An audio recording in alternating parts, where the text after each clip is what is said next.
senseless loss of life, the massive destruction, the unacceptable violations of human rights and the laws of war. In talks with Ukraine's President Zelensky, he admitted the UN didn't do enough to stop Russia from invading.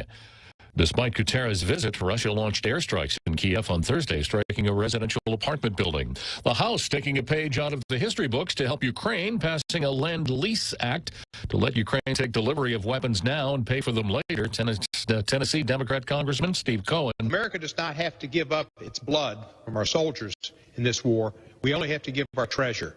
What a bargain that is for America. We supply and help the Ukrainians fight the Russians, who see this, Putin sees this as a war against America and the West. Congress passed a similar law in 1941 to aid the British in World War II. America is listening to Fox News.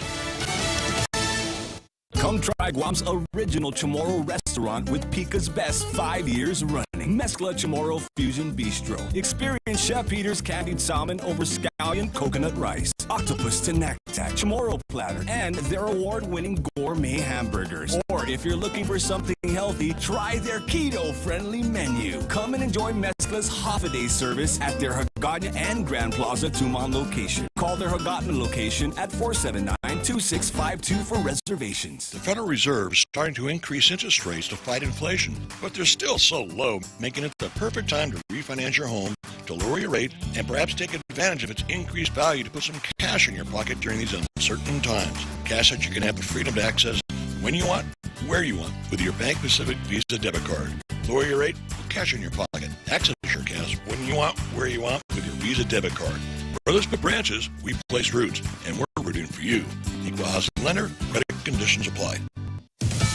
Homeland Security Secretary Alejandro Mayorkas on the congressional hot seat for a second day Thursday. The House Judiciary Committee hearing at times turning into heated attacks. Multiple Republicans say they wanted Mayorkas removed from office. Some Democrats have expressed concern over lifting Title 42, a COVID-era policy limiting immigration. It's set to expire on May 23rd with a surge of migration expected once it lifts. For now, a Louisiana judge has granted Republicans a temporary restraining order to stop Title 42 from lifting. Other Democrats say the policy is racist. The latest Quinnipiac poll found Americans are worried about immigration heading into this year's midterm elections, second only to inflation. In Washington, Lauren Blanchard, Fox News. Worried about high gasoline prices, Democrat congressional leaders have announced an effort to give the Federal Trade Commission increased authority to crack down on companies that engage in price gouging.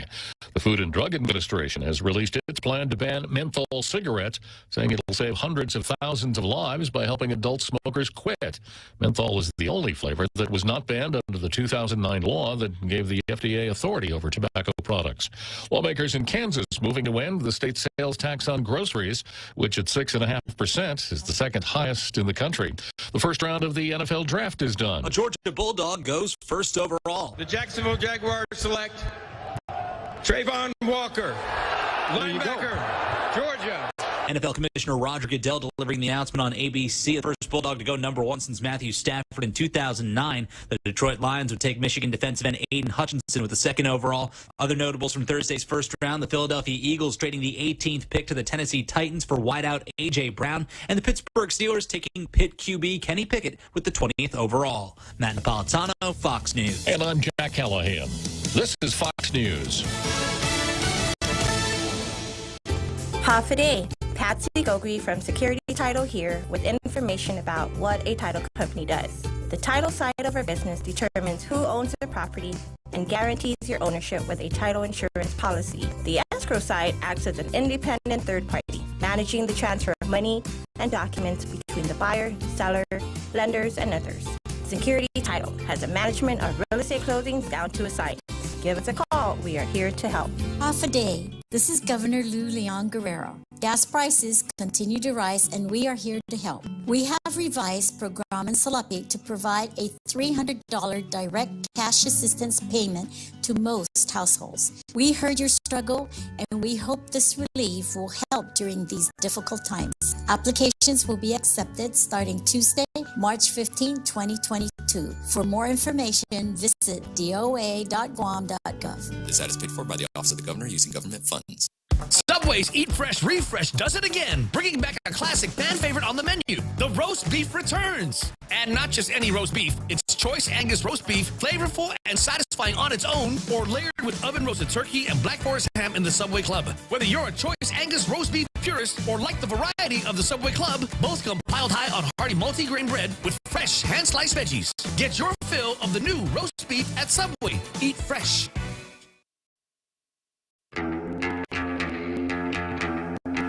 Welcome to Tall Tales with Bob Klitzkie, the only show on talk radio where common sense is a lot more common. Phone lines are now open at 888-TALK. That's 888-8255. And now, The Point proudly brings you Tall Tales with Senator Bob Klitzkie. A well-regulated militia being necessary to the security of a free state, the right of the people to keep and bear arms shall not be infringed. It's Friday here on Tall Tales, and Jose and I are tough. Even though, we dread to see the end of every week come because we won't be able to do this on Saturday and Sunday, we're tough. We bear it out. We get through that weekend, and we'll be back here at 1600 on Monday. Big as life, twice as ugly. So let's proceed on Tall Tales today on the last day of the week. Let's start out with Demi Cotney, starting out with another rah-rah speech from a lot rah-rah editorial from the Progressive Daily News. Our view, slowly but surely, Guam is moving forward. It's been said that even the smallest point of light can cut through darkness. And while Guam has indeed seen dark days over the past 2 years, no one can say we didn't have the grit to fight through the tough times. The silly mask rules, the essential employees, the going to a grocery store and having half of it roped off because the stuff behind the ropes wasn't essential. No clean underwear. No clean underwear. Checkpoints out on Marine Corps Drive. Yeah, we had enough grit to get through that. Oh, yeah, and then there was this COVID thing, too. Not so Side issue. In that sense of grit and resilience, it is that sense of grit and resilience that has sustained our community. As yesterday's Department of Public Health and Social Services COVID-19 briefing, our public health officials had some great news. Our virus transmission levels remain low risk, and we're on track to lift indoor mask mandates. No! Yeah. This morning, Jose, I went to the State of the Judiciary speech down at the legislature, Phil Cargolito. And the governor, of course, was sitting up on the stage. And maybe it's my imagination, but just kind of beaming as she looked out over the audience, everybody in the audience wearing a mask, thinking to herself, timing is perfect. If this had been a week later, they probably wouldn't be wearing their masks. Yeah, of course, we know that anybody who doesn't go along with the governor on, well, probably just about anything is full of something, right? But we've been compliant because if anybody's been watching this program on Facebook or YouTube, they know that we've been broadcasting from outside. That's true. That's very true. 2 years into a global pandemic that crippled our economy and canceled our sense of societal normalcy, maybe normality. Entrepreneurs throughout Guam and Micronesia have been gathering virtually to pitch business plans and turn their creative strategies into opportunities, thanks to the University of Guam's Entrepreneur Society, the Center for Entrepreneurship and Innovation, and the Pacific Islands Small Business Development Center. It's all we need is 3 government agencies. 3 government agencies to teach people how to be entrepreneurs. I wonder which one of those Elon Musk went to. He must have gone to school for a long time to learn to be the kind of entrepreneur he is, right? No. No, not at all. This year's Startup Weekend is Solve today, evolve tomorrow. And participants are working together to prepare for a market that is complex and fraught with the unknown. This theme truly reflects what we as a community and our island family are being called to do. If our most recent challenges as a community have taught us anything, it's that not all heroes wear capes. I think we learned something else too, right? Yeah, that not all governors are wise. Grocery store workers and gas station attendants were the essential workers who risked sickness with no claim to hazard pay. Small business entrepreneurs who fought through a struggling economy found ways to survive for themselves and their employees. We respect and greatly appreciate the hard work and long hours put in by workers from every sector and every industry. You all are heroes. I'm going to take a victory lap, Jose. And as local entrepreneurial programs like Guam Unique Merchandise and Arts prepare to bring back the Chamorro Village Night Market for special events in May, we should all make a minute to be grateful that despite the many differing opinions on how to handle this pandemic, we're making progress on our journey to a new normal. I don't know. That's an interesting point they made about those who continue to work but were not asking for hazard pay. Yeah. Now, no slight on any of our first responders or even our medical community. Yeah. However, hazard pay or even hazardous work is kind of built into the job description. Exactly. I'm just looking at. Yeah. So when this time comes when people are demanding hazard pay, Yeah. I kind of look at it and go, that's just kind of look at these grocery store workers and the gas station attendants and everybody else who was around who had to do this daily stuff but didn't have that hazardous job duty in front of their job descriptions. They just lived. You know, when this issue first arose, I said it doesn't make sense. People who work in hospitals know that there will be sick people there. That's why they're in the hospital. Exactly. So it should be cranked into the standard pay structure, working around sick people, right? So when this pandemic came along, oh, there's sick people at the hospital, we got to give them extra money. No. Is there a sliding scale according to the degree of hazardous? Well, there was for the governor. Oh, yeah, that's right. Yeah. Depending on your position, not hazardous. Well, yeah, well, it was 10, 15, and 25. And also 19. Yeah, that was the most, ask Tony Babauta, that was the most hazardous place of all. And the same reasoning goes with this night differential pay, Jose. Police officers, by definition, work at night. That's what they do. If you were a ribbon clerk at the Department of Rev Tax and you had to work until 10 o'clock, maybe I could see it, but not for cops, not for... Of course, the fireman's pay schedule is so complicated that it takes a battery of CPAs to even halfway figure it out. Okay, going on, a little more Zemi Cutney. Robert Underwood wrote one of his columns for the Daily News, so I'm going to let it substitute for the Post's editorial since the Post is still on strike.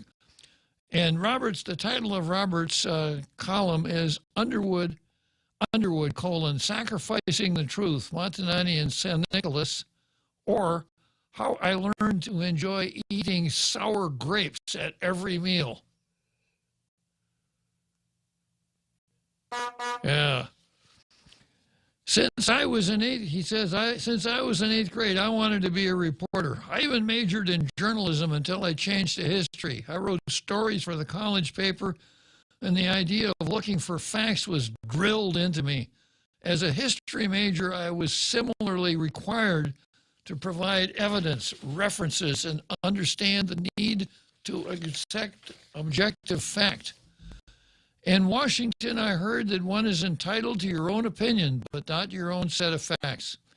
As president of the university, I kept reminding faculty and students they were ethically required to be involved in the search for truth. Unless it was Ann Parasatori and her whopper about the insular cases. First thing that came to my mind. Yeah, then it was okay. Yeah. There's a professional and ethical responsibility to look for truth in all professions. This is required for journalists. One is expected to ask difficult questions to ferret out the truth. Hence, there are uncomfortable encounters between officials and reporters. This is why I'm so puzzled by the candidacy of Sabrina Montanani for lieutenant governor. The objective truth is that Congressman San Nicolas is the most ethically challenged political figure in recent Guam history. You know, the average candidate could have beaten San Nicolas in any congressional race with one hand tied behind his back, except for Robert. The most ethically challenged figure in recent Guam history.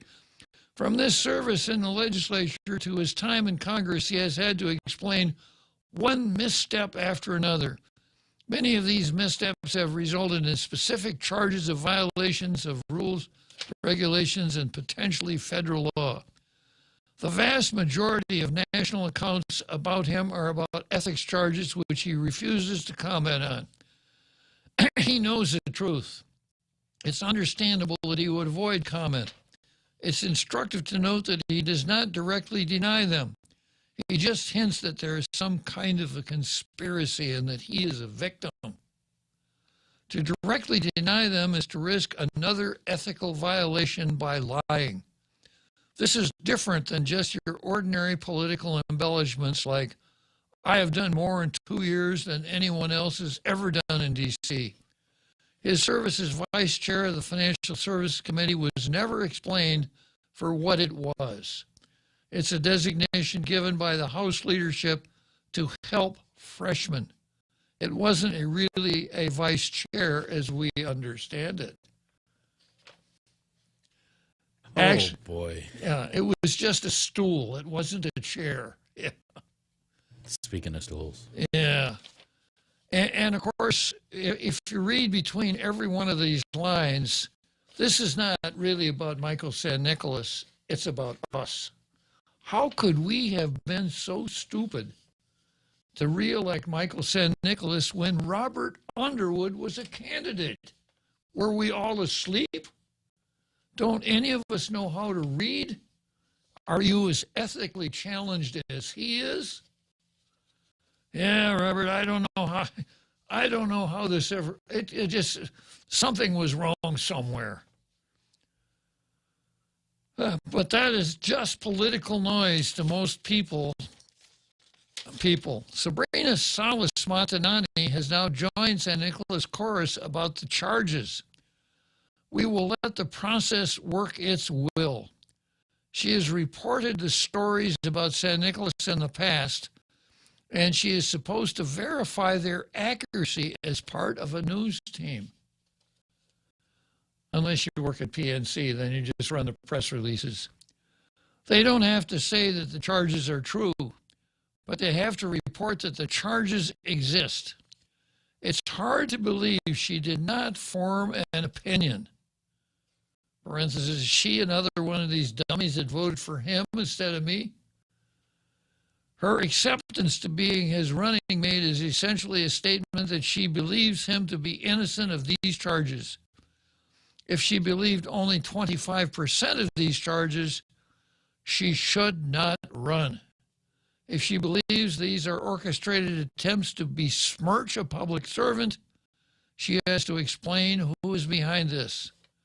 As an experienced journalist, we expect full answers and not evasions or avoidance. This is why her candidacy is perplexing. She's asking us to suspend the church as were the search for truth about serious charges. Professional journalism is supposed to be about seeking the truth on behalf of the public. I think universities professors are supposed to do the same thing too. Not go on nationwide TV talk shows and say things that are absolutely ridiculous. But if you can't be a journalist, become an op-ed letter writer. Exactly. This is what many people believe she was doing when she asked tough questions of elected officials. Montanani said she's making a sacrifice to run. It's expressed in personal terms as if she should be admired for giving up something to run for office. All people who run for office should be admired because they put themselves on the line. In her case, she also put the search for truth on the line. In this campaign, she's sacrificing herself and the truth. That is the real tragedy. Yeah. Well, maybe next time you can run again, Robert. Probably got enough sour grapes to last you for 2 whole years. Okay, let's head for the card. And, of course, I start out with systemic racism. And another personal experience today, I had to wear a suit down to the legislature, Jose, but I did wear my red shirt and my red tie. Some people would say it was orange. And a couple folks said, hey, Bob, nice red shirt. All right, here's what we got on the card. We start out with the 36-34 portion of the card. Democrats versus Republicans is still on the card. I don't have anything, any information that I didn't have yesterday, but I have a feeling that people may still want to talk about it. I've got Lacia Casil versus the Rugby League. I've got pro-aborts versus babies. I've got the Post versus the Insular cases. And then some stuff that's been on the card for a while, if we get to it. And I noticed before I even jump into the card, I've got, no, I don't have somebody in the green room. What, did he want to know what time it was, Jose? Yeah, he just, yeah. Okay. You know, I had a call at home on my landline this afternoon from a caller who seemed to be kind of distressed. And he apologized for calling me at home, but which is okay. And he says, you know, Bob, I listen to your show every day, and I listen to that morning show too, and you guys are really performing a valuable service, and I really like it. It's just really part of my day. But I was listening to the morning show, and it just cut out. And I keep going back there, and it's not on the air. Is something wrong? So I found out later on that we were off the air for a while. Ironically, though, the FM feed was working fine. I could get it on my Alexa. I could get it on my Bose. It's, you know, got the FM hookup. I mean, got the... Internet. I'm not FM, internet hookup, yeah. So I went and turned my radio back on, and sure enough, it was there. And it was as though I were a miracle worker for the gentleman. So just shows you the depth of dedication to Tall Tales. If it's not there, wow. Okay, so we start out with the Public Law 36, 34 part of the agenda. Now, this is not a notice of a meeting. This is something. It's a paid ad that appeared in yesterday's paper. Bill 291. It's about a quarter, maybe a third of a page ad. Bill 291-36, the Guam Heartbeat Act of 2022. We fight for life, and it's signed by people like Talina, Chris Duenas, Amanda Shelton, Anthony Atta, Frank Blas, Peter Scrow, Tom Shea, and then several different groups, some religious groups, the Republican Party of Guam, Safe Haven, the Ark Ministries, Harvest House, the Archbishop of the Roman Catholic Archdiocese of Agana. Pretty nice looking ad. So I'm glad to see they're taking it out to the public. Unfortunately, the pro-aborts thrive on that sort of thing. Okay, then I've got the agenda for the Guam Visitors Bureau. They had it correct yesterday, but back again to doing it wrong. They're having a Taiwan Marketing Committee meeting on Thursday, May 5th, and they've got an item on their agenda, new business.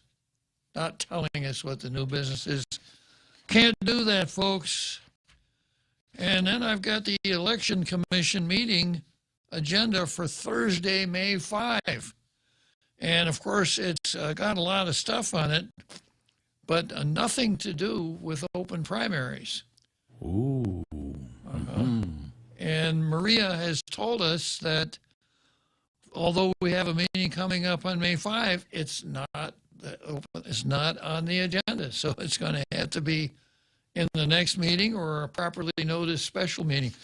This Public Law 3634 is wonderful. It really makes people do what they're supposed to, makes them plan ahead, it makes them inform us of what, if anything, they're doing or not doing. Okay, there's an ad for the Research Corporation of the University of Guam. The regular meeting of the Research Corporation of the University of Guam Board of Directors will be held via registered Zoom on Friday, May 6 at 2:30. The meeting will be publicly accessible by registering for Zoom. That's it. We're having a meeting. And this is the Research Corporation. Guys, research Public Law 36-34, and then maybe you'll know what you're doing. Otherwise, you're just a laughing stock. I can hear the real Joe Cruz chuckling in the background. Thank you, real Joe Cruz. And let's see, what else have I got here in this part? That's it. That's it. But fortunately, the number of non-compliance is gradually going down. We got a couple of serial offenders. The Visitors Bureau, the hospital can always be counted on. Okay, I've got Mark, a caller who wants to make his Mark Cruz about public PL 3634. Go for it, Mark. Uncle Bob. So I have a question for you. Does that apply to any notice or is it only for government agencies and connected boards and stuff like that? Only government agencies and commissions. Okay. All right. So if it's like a I know one time you gave a hard time to a nonprofit that posted something, and you were like, and they didn't follow the law. But then I went back and thought about it. I said, but they're a private nonprofit, so would they have to follow it or not? No, but how would we know they were a private nonprofit? Okay. Yeah. All right. Well, you have a good rest of your day. I'm going to just sit back and enjoy the show. Okay, Mark. Good talking to you as usual. Okay, next item on the card is Lacia Casil versus the Rugby League. Now, there's so much going on here, it's really hard to unpack it all. We'll take a short break and we'll come back to Lacia Casil versus the Rugby League.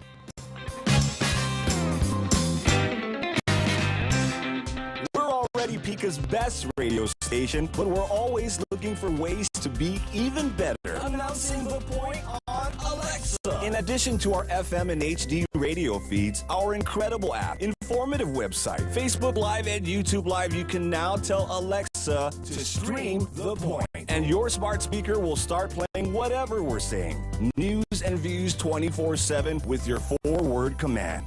Alexa, stream The Point. Listen to The Point anytime, anywhere on Odyssey. Odyssey is your new audio home for all the music, news, sports, and podcasts that matter to you. Find your favorite stations like The Point and discover more. Music stations, local and trusted news sources, sports talk and team coverage, plus today's biggest podcasts. Find it all on the Odyssey app. AUDACY. We now return to Tall Tales with Bob Klitzkie, soaring over the confusion with his superpowers of truth. Call 888-TALK. That's 888-8255. Okay, here we are back on Tall Tales here after the first break of the day. Lacia Casil versus Rugby League. I got to do some explaining here before we get into this item on the card. First of all, let's talk about cultural Marxism. I've talked about it a lot, and I think probably some tailgaters find it a little bit confusing, but it is the explanation of why the world or at least our country, has gone so crazy here in the last few years. It started out with some guys in Frankfurt, Germany in 1922 called the Frankfurt School. And they decided that Karl Marx was wrong when he said that the communist revolution would be the result of workers of the world overcoming the bourgeoisie and taking over things. They decided that the way to do it was to undermine various cultural institutions. And they laid it out pretty well. A guy named Antonio Gramsci came along in the 1930s and fleshed it out a little bit, and we saw the beginning of it in the 1960s. The idea was to infiltrate all of our institutions, communications, the media, and you can see how that's gone. Universities, you can see that free speech is an endangered species in universities, and other parts of our society, including our language. And by changing our language, Gramsci's theory was that we can change the way people think. So they've changed the language by taking some words out of the language, by making them taboo, by putting modifiers in front of other languages, and trying hard to convince us, to gaslight us, that we really don't know what we're doing, and the things that we thought were true really aren't true. A classic example of that is what's happened to sex. I think most of us out here listening know that if you were to count the sexes, there are two. Well, not according to the cultural Marxists. I can't even remember anymore. The whole LGBT thing is longer than the alphabet now. And there are non-binary people and on and on and on. So when we used to talk in terms of a person being either a man or a woman, that's not enough now. Now we have to have these modifiers in front of their names. Oh yeah, he's a cisgender man. Or yeah, he's a man, he's gay. Or he's a man, he's a transgender man. All of those have specific meanings, all of which are absolutely useless. Because we've known from the get-go what a man is and what a woman is. And there's no need to modify the language, and in the process, changing our thought processes. The singular they is a classic example, where it used to be, if I were talking about Jose, who's in the room next to me here, I'd say Jose is a pretty good guy. He's always on time. He does his job very well. Good guy. I can't say that anymore. I'm supposed to say Jose is okay. Guys, you take that out of the language. Jose is okay. They are always on time, and they do their work well.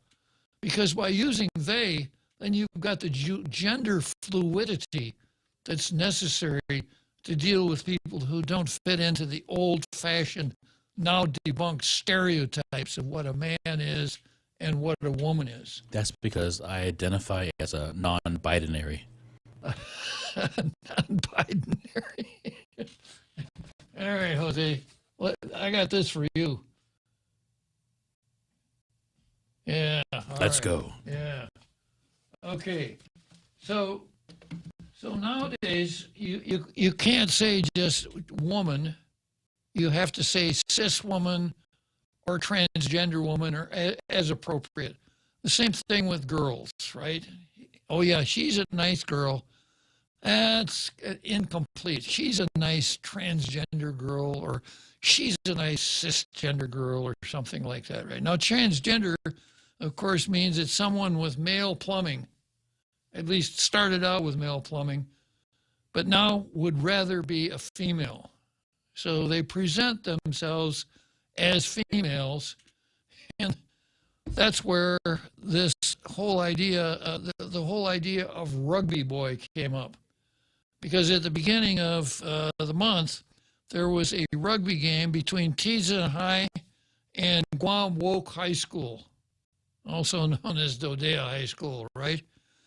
And Guam Woke High School had a boy playing on the team in a girls' rugby match. Now, I saw one tweet that said the guy was 6 feet tall, and he was literally mowing down the girls. Three girls got injured, and it turned into a huge flap. And you've heard me say this before, the kind of answer you get oftentimes depends on the question you ask.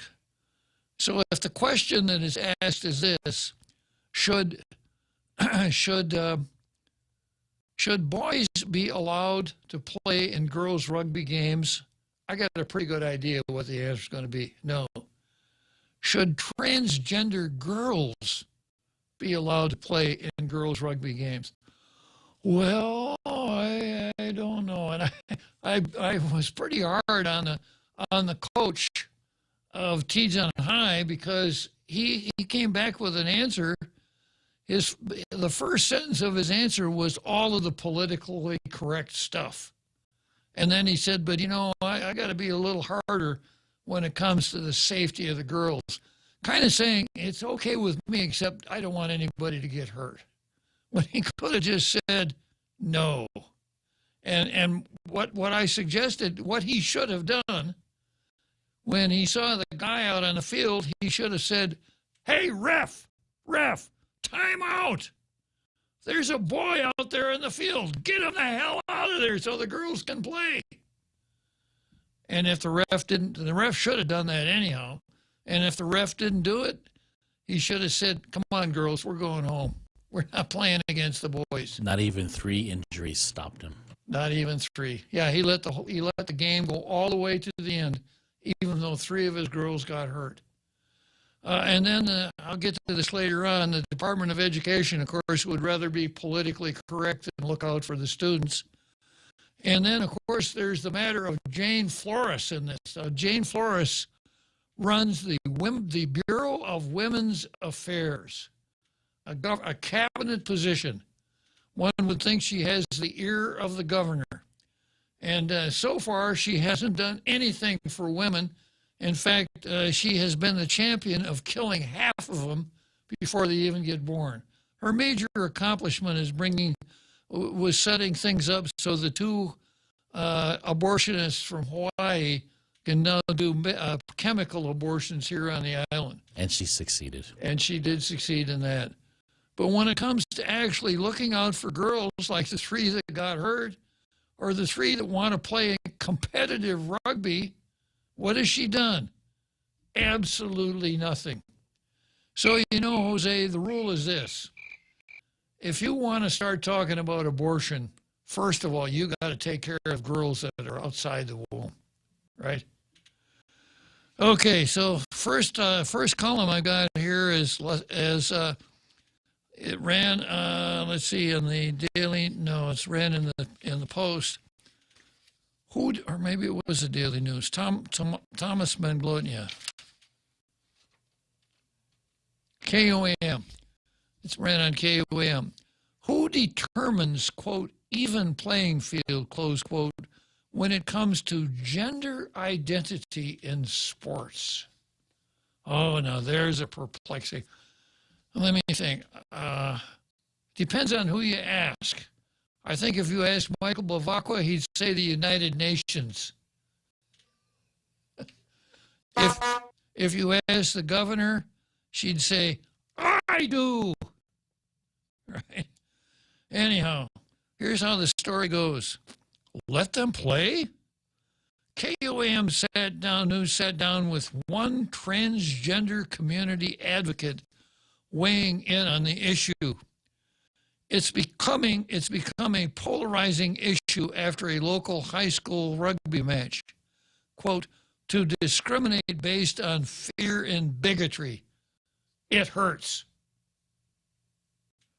Stated Lacia Casil, who decides what an even playing field is when it comes to transgender athletes joining the team that fits their gender identity. Who decides that? You flip a coin? Yeah. Egypt. That's where denial resides. Yeah. Transgender children vary in athletic ability, just as other youth do, Casil added. the community advocate who was once Guam's first transgender candidate for public office. You know why she didn't get elected, Jose? Why is that? It was because of fear and bigotry. That's the only reason. Oh, okay. Other than she didn't get enough votes. That was identity politics. Yeah. The community advocate who was once Guam's first transgender candidate for public office reminds all Guamanians that these people are just kids. 2, some say let transgender athletes play while others call for kids to be taken off the field. She says it isn't the first culture war she's seen. She told KUAM News, quote, just a few years ago, remember it was all about bathroom bills that they were trying to pass, you know. Bills that said only girls can go into the little girls' room, silly stuff like that, Jose. They did not succeed then because there was no evidence. Now they're attacking our youth. And it's a real shame because our youth play sports to gain confidence and to work on things like fairness, perseverance, and discipline, and working on teams at this level.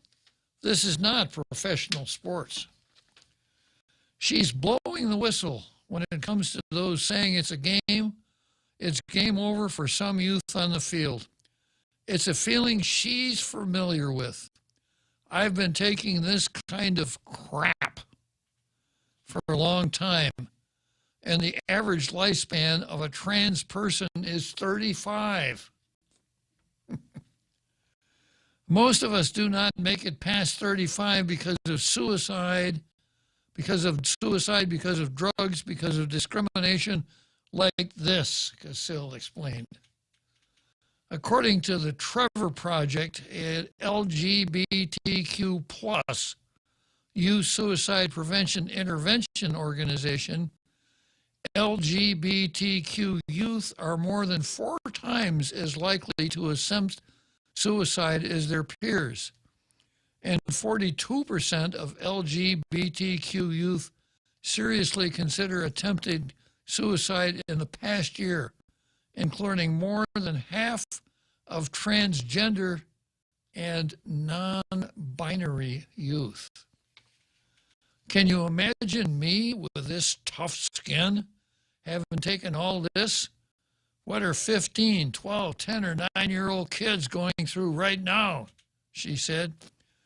Just before news time, KUAM received a letter that the rugby union has adopted into its rules and bylaws the World Rugby Law, which prohibits transgender from participating in rugby. Yeah, it's too bad they threw that in at the end. It doesn't belong there. No. My huge question, I just posted this on Facebook. Yeah. Why would anybody seek out someone who has no knowledge in rugby to talk about rugby?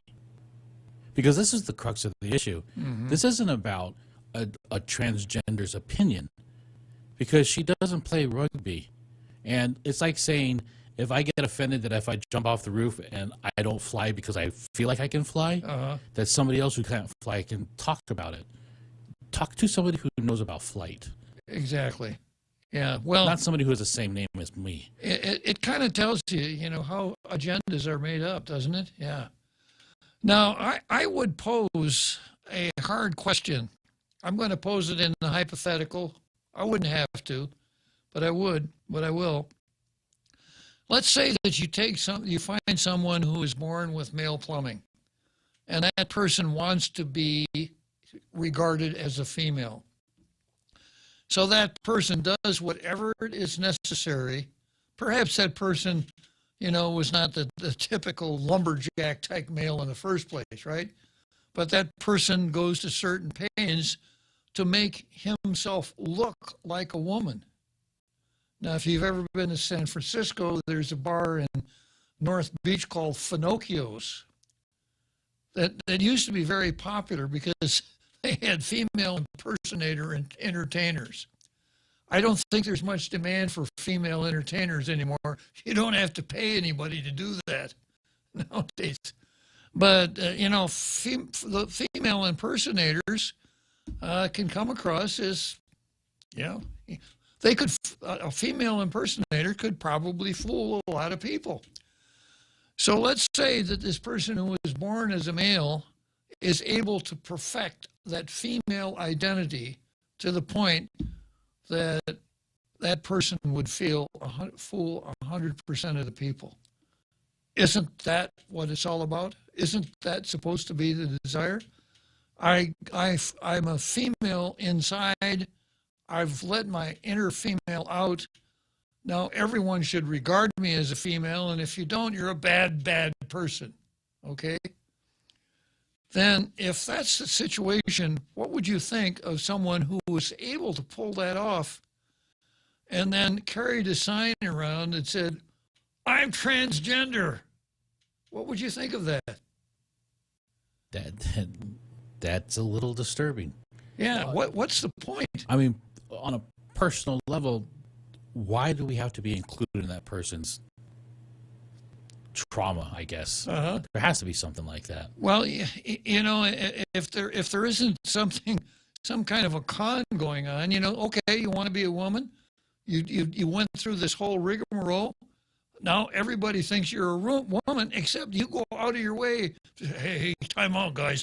I'm a transgender woman. But again, I also point my finger at the media who sought out this person's opinion as if they had a stake in rugby. Right? I understand the whole transgender thing, but it doesn't have any bearing on it when you can see there's a complete difference, like Dr. Raminich had pointed out yesterday. Yeah. And I also blame the media who keeps putting identity politics ahead of reality. And so they keep seeking out these people. They have to be like this because they're being put on a pedestal. Exactly. And I feel bad for them. You're exactly right. Yeah. It used to be if it bleeds, it leads. Nowadays, if it's identity politics, it leads. Nice going, KUAM. Okay, then I go to the Daily News. I go to the Department of Education, April 22. Earlier today, this is a press release from the Department of Ed.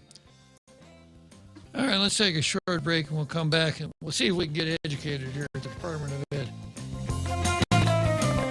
Come try Guam's original Chamorro restaurant with Pica's Best 5 years running. Mezcla Chamorro Fusion Bistro. Experience Chef Peter's candied salmon over scallion coconut rice, octopus tenactac, Chamorro platter, and their award-winning gourmet hamburgers. Or if you're looking for something healthy, try their keto-friendly menu. Come and enjoy Mezcla's half-a-day service at their Hagåtña and Grand Plaza Tumon location. Call their Hagåtña location at 479-2652 for reservations. The Federal Reserve is starting to increase interest rates to fight inflation, but they're still so low, making it the perfect time to refinance your home, to lower your rate, and perhaps take advantage of its increased value to put some cash in your pocket during these uncertain times. Cash that you can have the freedom to access when you want, where you want, with your Bank Pacific Visa debit card. Lower your rate, cash in your pocket. Access your cash when you want, where you want, with your Visa debit card. Brothers Put Branches, we play roots, and we're rooting for you. Equal housing lender, credit conditions apply.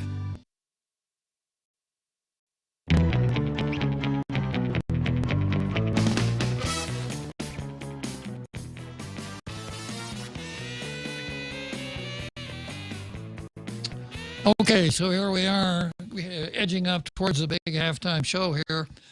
Press release from the Department of Education, April 22. Earlier today, the Guam Department of Education sent a communication to the Guam Rugby Union clarifying expectations regarding transgender athlete participation in the Interscholastic Sports Association, ISA Rugby.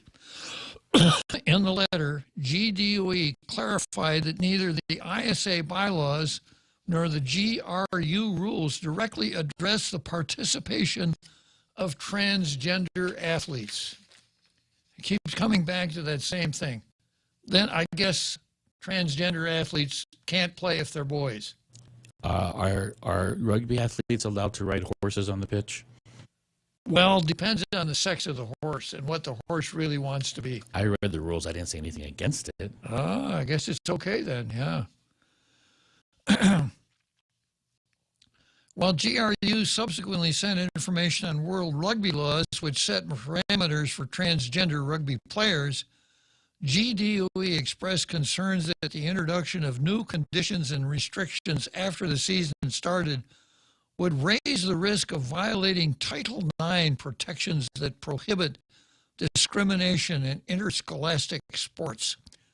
GDOE addresses safety concerns raised by members of the rugby community by requesting the GRU to ensure that rugby referees exercise their significant authority and discretion to ensure the safety of all matches and all athletes who participate in ISA competitions. It just goes from sillier to sillier. So what do they want the referees to do? Pull the guys aside and tell rugby boy aside and say, "Hey, rugby boy, you can play, but you gotta ease off a little bit. You can't play as hard as you did last time because we don't want any of the girls. You can play though. You can play. Be a good sport here, rugby boy." It's just nuts. This is a challenging and developing issue that rugby organizations are currently addressing all over the world, said Superintendent John Fernandez. We look forward to learning more about the issue and working with GRU over the summer. Did it ever occur to you, John Fernandez, that you should be working with your board here? If I were a board member, I would be incensed at him coming out here. This is not an operations call. This is policy. This is something that needs to be in a board policy. And, of course, he knew the right answer, so what could the board bring to it? He already knows the right answer. We look forward to learning more about the issue and working with GRU over the summer to set rules that will result in an inclusive, tip his head right there, right? An inclusive, safe, and competitive season next year. Yeah. You know, when the girls wanted to play rugby, they said, we have an inclusive solution. We created a girls' rugby team. Exactly. Now, you younger folks out there wouldn't remember this, but there was a time when girls really didn't have much of a shot at sports. And I'll give you a name that just popped into my head. Kay Spitzer. Spitzer. It must have been about 1969 that Kay Spitzer was the first woman to cross the finish line at the Boston Marathon. Because back in those days, everybody knew women couldn't run marathons. The fair sex, the weaker sex, couldn't run marathons. And the Boston Athletic Association actually had a rule, no females allowed. So Kay was an initial, K period Spitzer. She signed up as Kay Spitzer, presented herself as at the starting line as a male runner. We didn't know about transgenders in those days. That's all she would have had. Oh, I'm a transgender. Oh, okay, you can run the marathon then, yeah. And she ran, and she did pretty well. When she got to the finish line, Jock Semple, who was the president of the Boston Athletic Club, saw her and knew that it was a female, and he tackled her. That's the way it used to be. Yeah. And now, you know, nobody ever told my wife that women can't run marathons. She got to the point where she could run marathons better than I could. No kidding. Yeah. She ran in the Olympics in 1988. So, you know, I really understand how women want to do these things that they were prohibited from doing before for insufficient or just wrong reasons. That I can understand.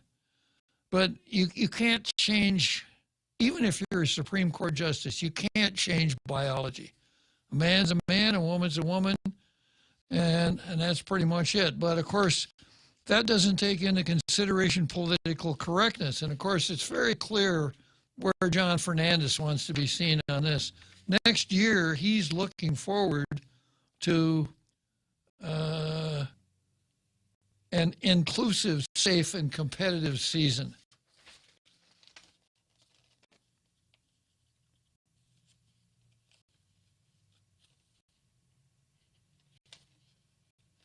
It's kind of an irony to that statement. Yeah. Competitive. Yeah. How competitive is it? Safe. Safe. How safe is it? Yeah. And then, let me see here.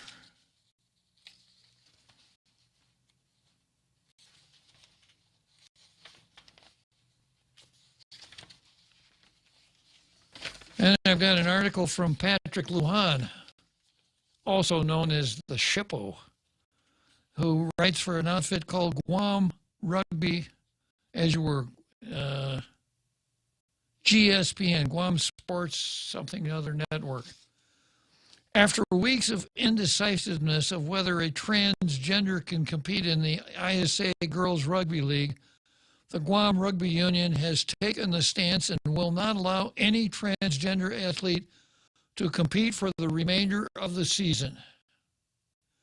GRU runs high school rugby league for GWE and awaited DOE's decision after the opening season of games caused concern when a transgender athlete from Guam High injured a host of female players from different teams.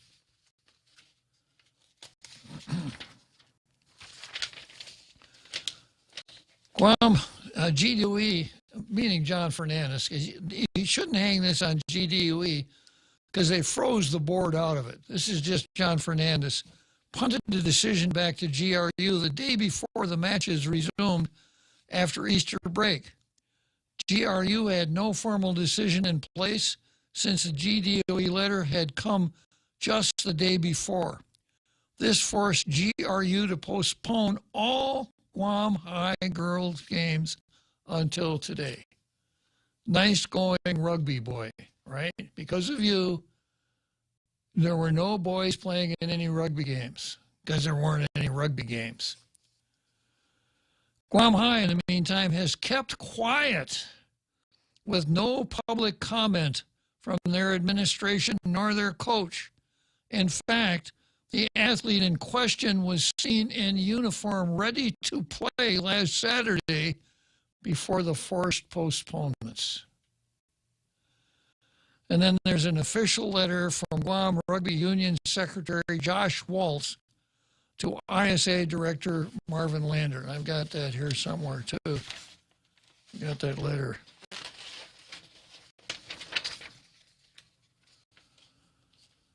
You have asked the Guam Rugby Union to provide a written decision regarding the eligibility rules that govern transgender female athletes' participation. Okay, we'll come back to the rugby game right after the big halftime show.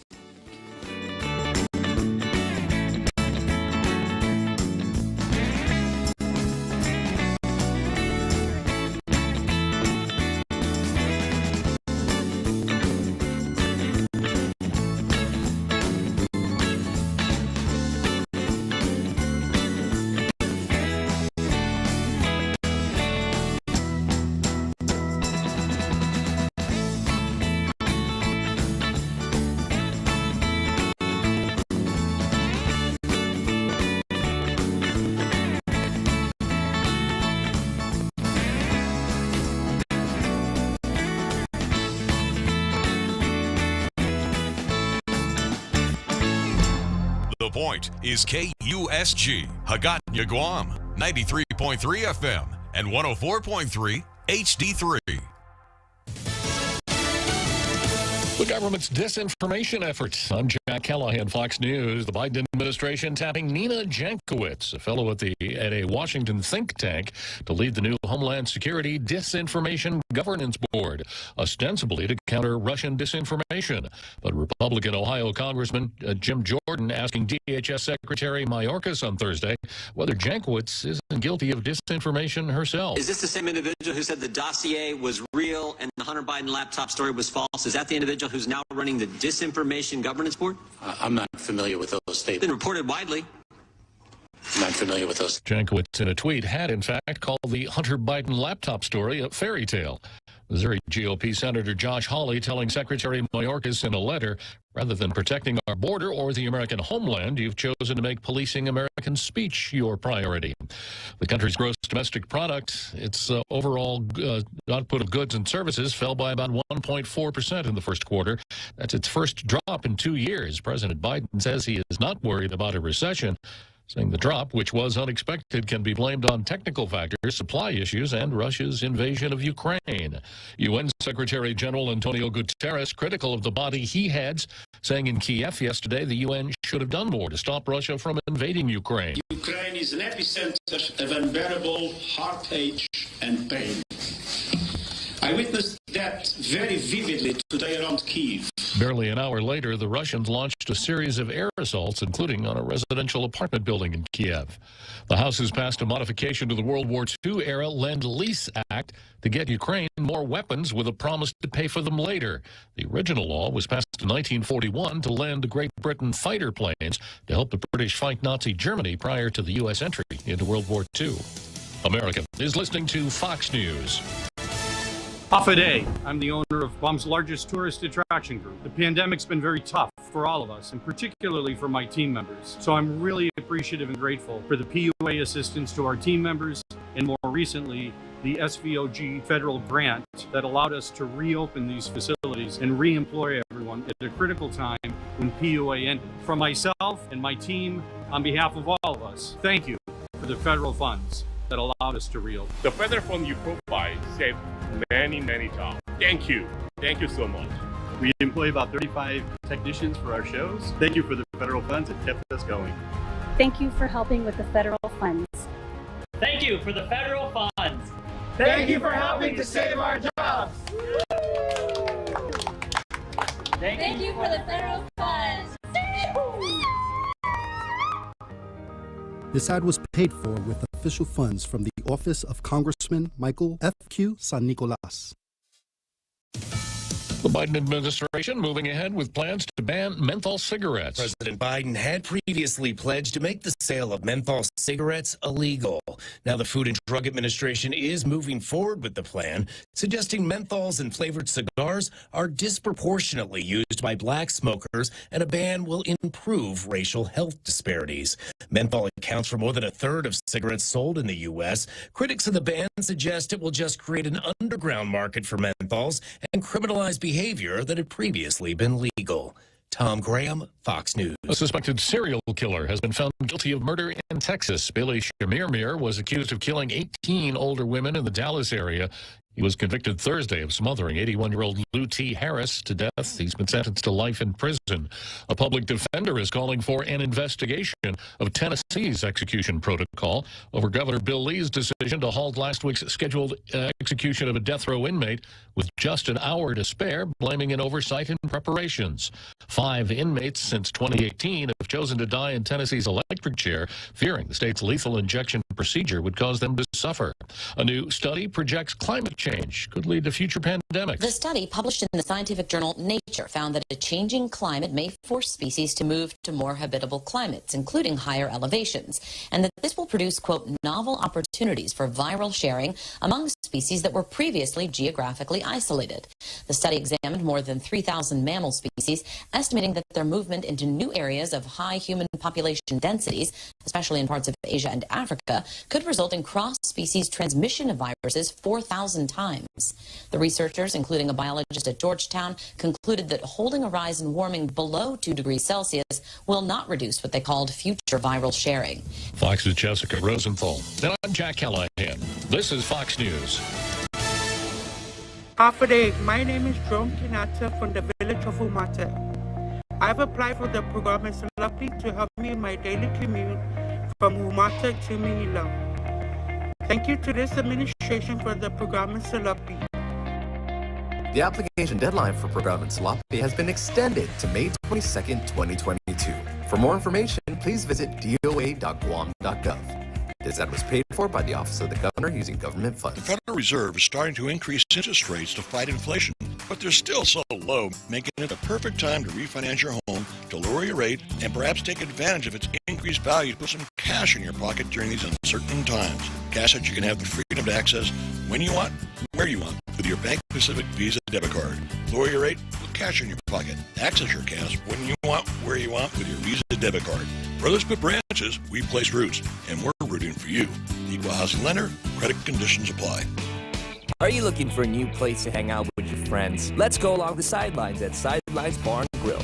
Located at 154 Iriarty Road, Unit 4 and 5 in Tamuning behind Royal Biggs. Sidelines, a hidden gem with nothing but great things to offer. Great atmosphere, great food, top shelf drinks, and a great team. What are we waiting for? Let the fun begin at Sidelines Bar and Grill.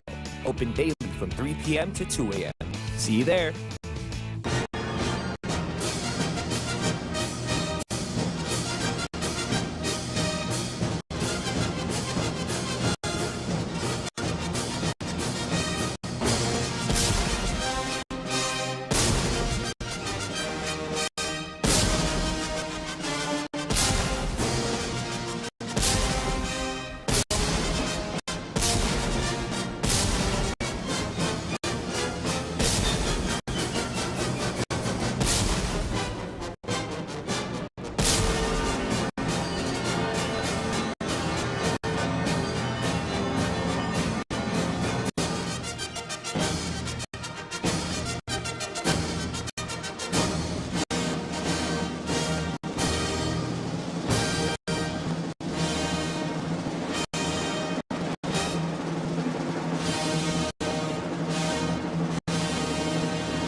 Here we go. Second half, Tall Tales. That means we got less than an hour before the trip to Churchill Downs.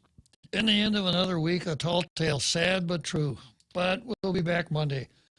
Okay, I'm going to put my rugby ball aside for the moment because Jose has a feature here that we're going to try to do on a weekly basis to let our international radio listening audience fully understand the position of our governor on abortion. So go for it, Jose. Just a little setup here for context. Back in 2013, Senator Frank B. Uggan introduced a bill known as the Infant Child's Right to Life Act, and it was co-sponsored by, let's see here, 1, 2, 3, 4, 5, 6, 7, 8, 9, 10, 11, 12, 13, 14, 15. That would be all the senators. And it was an amazing, it was a pretty good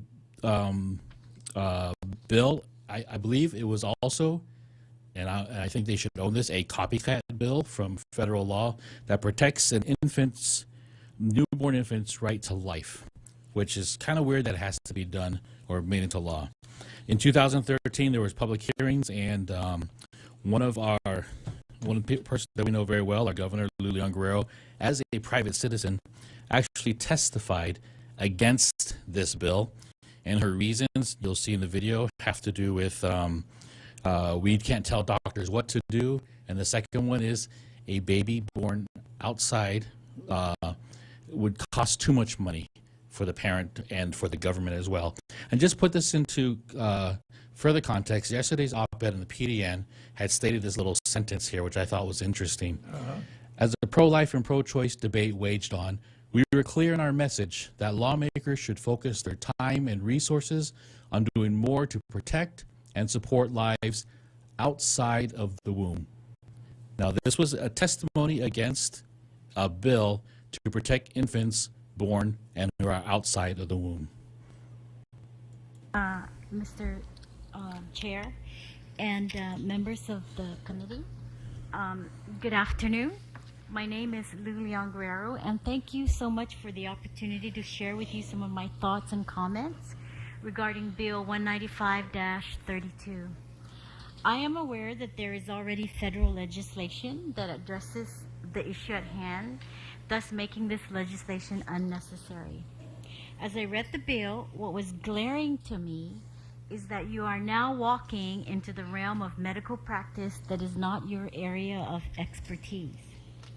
By passing this bill, you're saying to me that you are allowing a special interest group to say that you and they know better than the experts in obstetrics, family practice, pediatrics, neonatology, and medicine.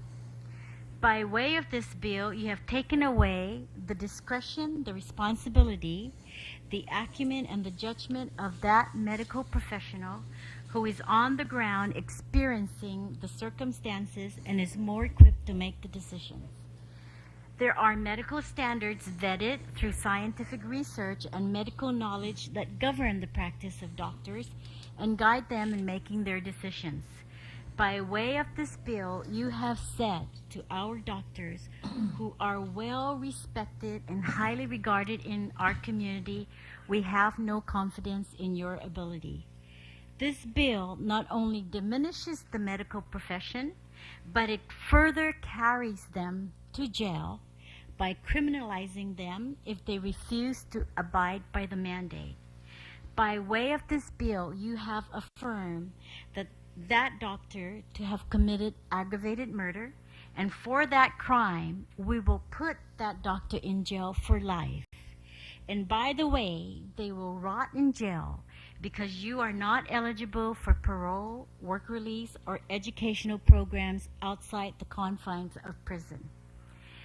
If this bill passes, we as a community, through your representation, will have mandated a government policy that ignores medical expertise and puts not only our doctors, but also our nurses, medical assistants, our physician assistants, and any health professional present at that event, and we're putting them in jail.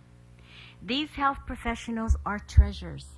They are valuable resources. We are working hard to recruit and retain them, and now we send them a message that they may end up in jail for practicing their profession. I know and truly believe, Senators, that this is not the route you want to travel. This bill is very anti-quality of life because it does not consider the expense that the family will incur as a result of mandating treatment that most likely will not result in a quality of life outcome for the infant. Instead, what this bill does is it will burden the family with enormous medical bills. On the conservative side, if care and treatment is given for a year, that family or the government, if the infant becomes a ward of the territory, will at a minimum pay $273,000 a year just on hospital room charges. This does not include pharmaceuticals, medical supplies, and health professional time. So it will be $273,000 plus a year.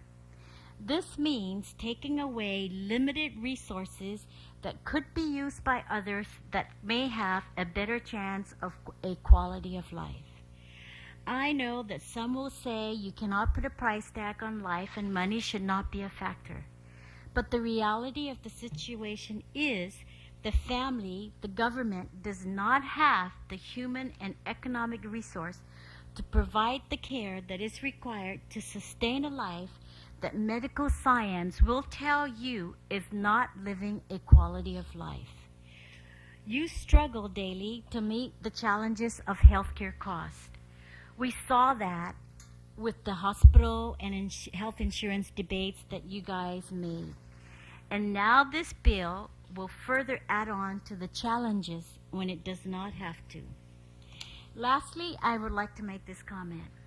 We all have a greater challenge in our island. The community is more concerned on how we can decrease our unemployment rate of 13.3%.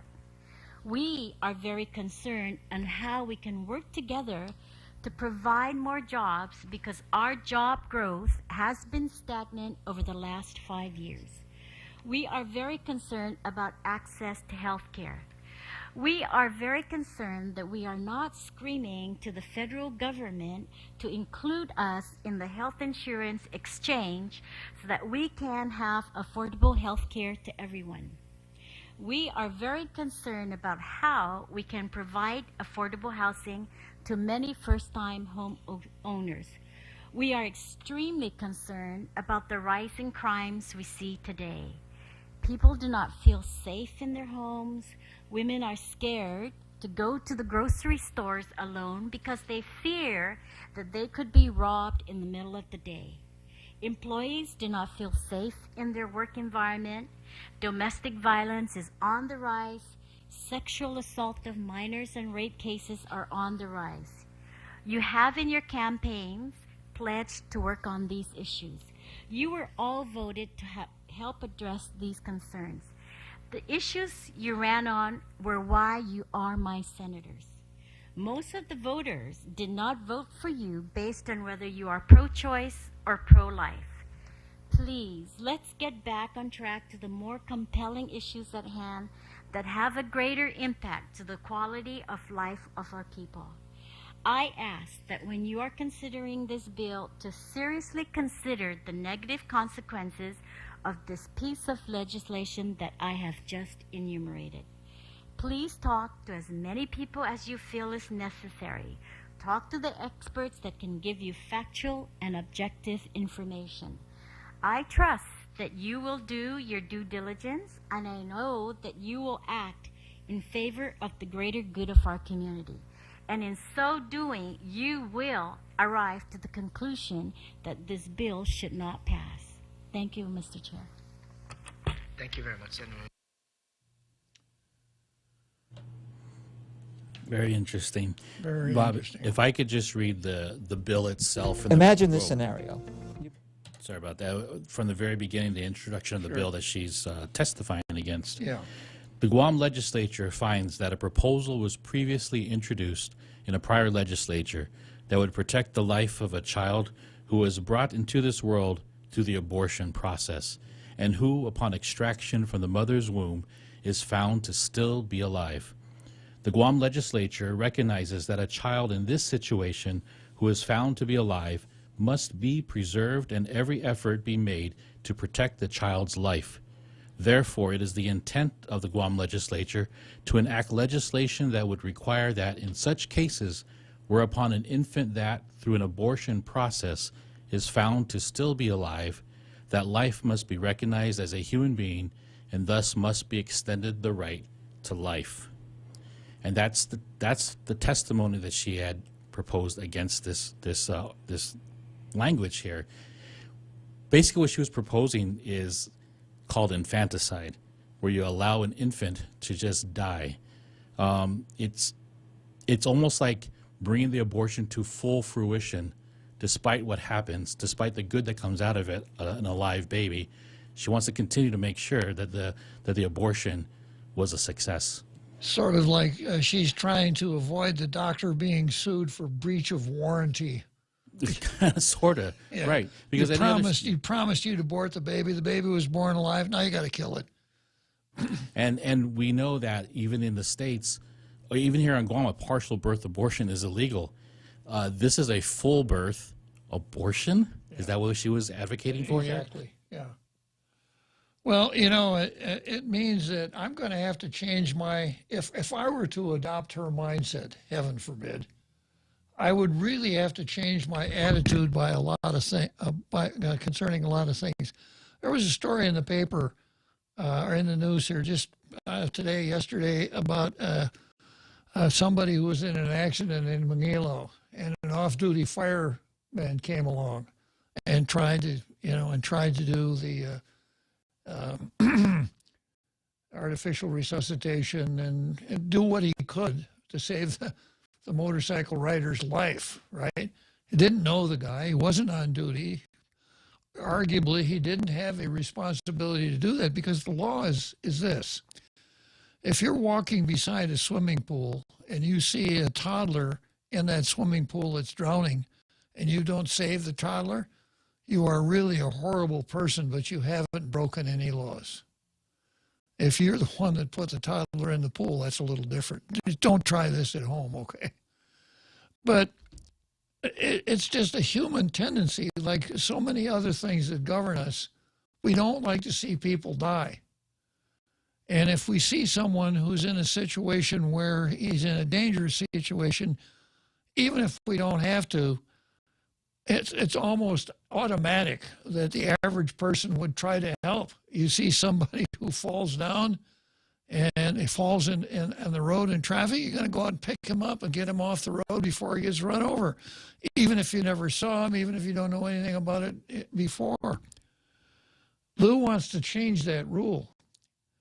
So you could take it another step, and that is that nowadays, we have so much computing power available. What we could do, Jose, is we could put an app in our phones that would do a quick cost-benefit analysis.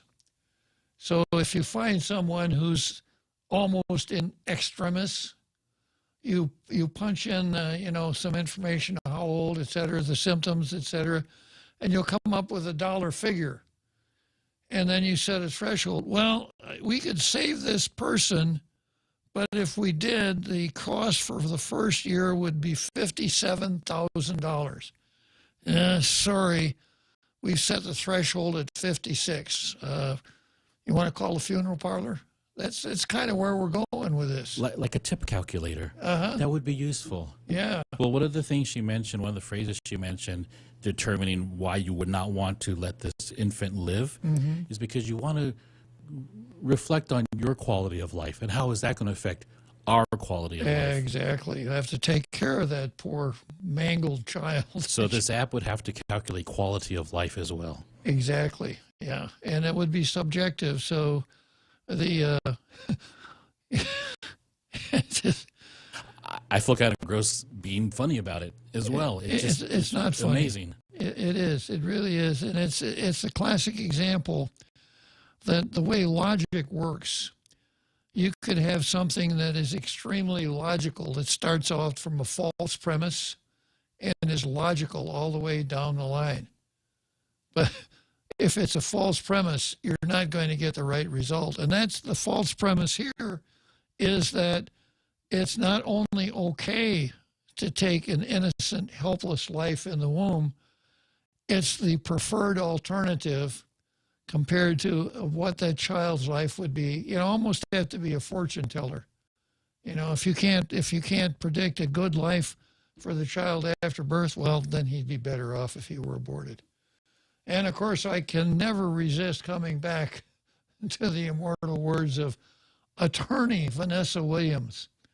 Quote, "It's impossible to separate our choice of whether and when to have children from every other choice in our lives. Impossible even when the child has exited the womb, is laying on the treatment table in the hospital. Still not an easy choice to make. You got to figure out the cost, the benefits, and the burden. And that's our governor. But it's kind of like my jab at Robert Underwood. We can't blame her any more than we can blame ourselves. We put her in office. We put her in office, and because she's in office, we got Jane Flores, who only stands up for women that want abortions. Rugby, stuff like that, not interested at all. Well, we're going to play this every week because I know that as dedicated as tailgaters are, every tailgater didn't get a chance to see it today, and I mean to see this video, and I think every tailgater ought to have that opportunity. So next Friday, we'll run it again. Bring your friends, etc. Okay, so back to rugby. So the Department of Education, meaning the director, John Fernandez, says, we're going to let her play. And then there's a letter from Josh Waltz to Marvin Lander, the director of the Interscholastic Sports Association. And going to the second paragraph, the issue arose for the Guam Rugby Unit when following game kickoff on Saturday, the GRU learned about a self-identified transgender athlete playing for Guam High in the girls' full contact tackle competition.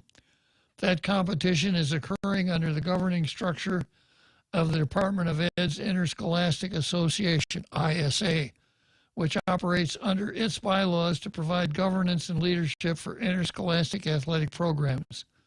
Those bylaws are also intended to address eligibility of students.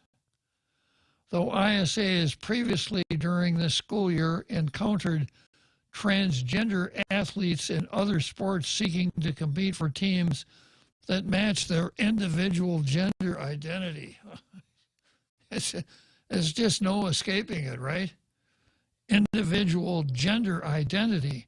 It appears that neither ISA nor GDOE have adopted specific eligibility rules regarding such athletes. ISA rugby competition occurs in accordance with specific league laws and regulations developed by GRU for ISA competition. Those rules of this year's competition, rules received by ISA in March 2022, also explain that the ISA high school rugby competition will be played in accordance with World Rugby law with under 19 global law trial variations. On April 15, the GRU provided DOE and ISA correspondence explaining that GRU is a member of World Rugby and World Rugby has adopted guidelines regarding transgender participation. Our correspondence also explained how those guidelines are driven by player welfare considerations and are adopted by the GRU for contact tackle competition on Guam. In response to our confirmation about the ineligibility of the Guam high school player to play in girls' competition, in other words, it said, she can't play. DOE informed us the day before competition was set to resume that in GDOE's view, this would conflict with GDOE's obligation to enforce Title IX protections that prohibit discrimination in interscholastic sports. GDOE did not explain how equal access concerns under Title 19 would not be addressed by allowing the Guam high school player to participate in either the boys' varsity or junior varsity competitions.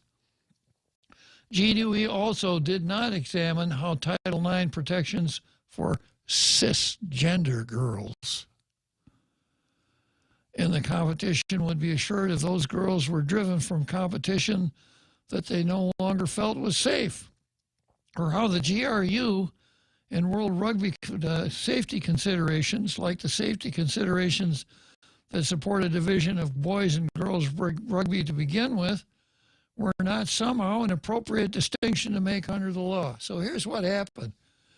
The rugby union says, you can't let the guy play. It's World Rugby rules. GDOE comes back and says, oh, but we have to because of Title IX. The magic words, Title IX, right? Like you wanted to park in a parking place out in front of the building. I'm holding it for my friend. As you're about to pull in, I say, roll down your window. You can't park there, Jose. Title IX. Like the insular cases. Exactly. Yeah, you just mentioned the word, an end of story. So the Department of Education addressed it in a very uneducated manner. We can't because of Title IX, which I translate as meaning we don't want to, so we're saying Title IX. Because they already tipped their hand, right? And then Josh Walsh lays out, the thought process that anyone would go through here. If you're talking about being discriminatory by not letting a boy play in the girls' rugby game. Okay, GDOE also informed us on the day competition resumed, April 23, that GDOE would not provide any assurance that the Guam Rugby Union and its volunteers and officials who put on the girls' rugby competition would be indemnified from liability that may be caused by any injuries sustained and attributable to the transgender athlete's play. Indemnity. In other words, if it happens, you're on your own. Don't look to us to contribute to your damages. Because we already told you. Title IX.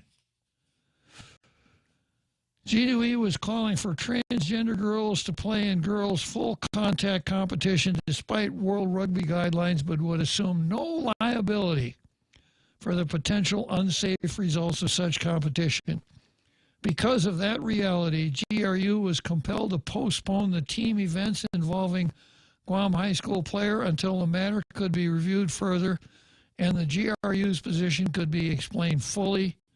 GRU leadership and its board have since conferred and we also met with high school rugby coaches on April 27th. World Rugby, like our union, prioritizes making the game as safe as possible. Because of this fact, rugby eligibilities cannot allow the risk to players to be increased by allowing people who have the force and power advantages conferred by testosterone. we can't just come out and say because they're boys. Oh, yeah, boys have testosterone, girls don't. That's not fair. We have informed the league coaches that GRU will proceed to organize and put on the 2022 high school rugby competition, but will only do so within the contours of the rugby union rules, etc. So there you go. So it comes about. Nobody wanted to do anything about it, including the coach at Teton High. He just let the whole game go, let 3 of his girls get injured. Finally, somebody with a little common sense, Joshua Walsh comes along and says, no, we can't do that. It's dangerous.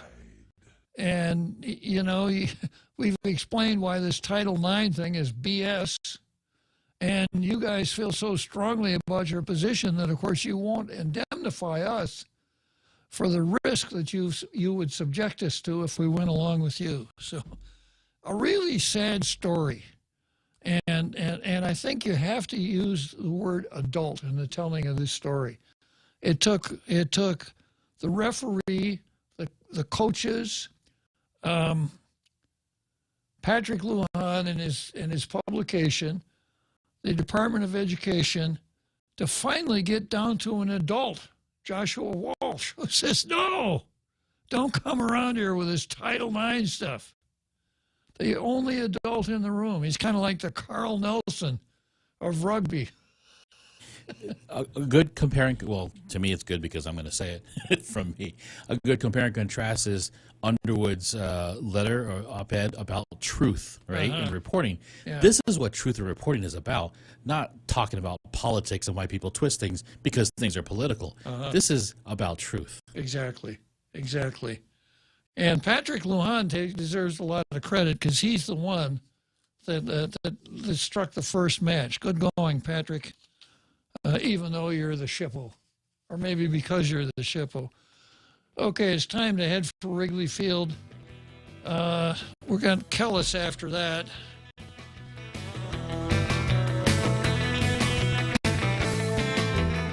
Listen to The Point anytime, anywhere on Odyssey. Odyssey is your new audio home for all the music, news, sports, and podcasts that matter to you. Find your favorite stations like The Point and discover more. Music stations, local and trusted news sources, sports talk and team coverage, plus today's biggest podcasts. Find it all on the Odyssey app. AUDACY. Come try Guam's original Chamorro restaurant with Pica's Best 5 years running. Mezcla Chamorro Fusion Bistro. Experience Chef Peter's candied salmon over scallion coconut rice, octopus tenactac, Chamorro platter, and their award-winning gourmet hamburgers. Or if you're looking for something healthy, try their keto-friendly menu. Come and enjoy Mezcla's half-a-day service at their Hagåtña and Grand Plaza Tumon location. Call their Hagåtña location at 479-2652 for reservations.